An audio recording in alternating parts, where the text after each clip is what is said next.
This is a 1974 Triumph Bonneville 750 T140V.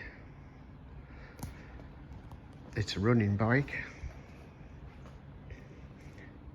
I have rode it. It's got broken back lens,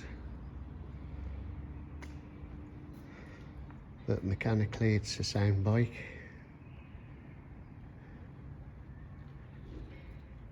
Started up from being stood for a couple of months. It started up second kick or something.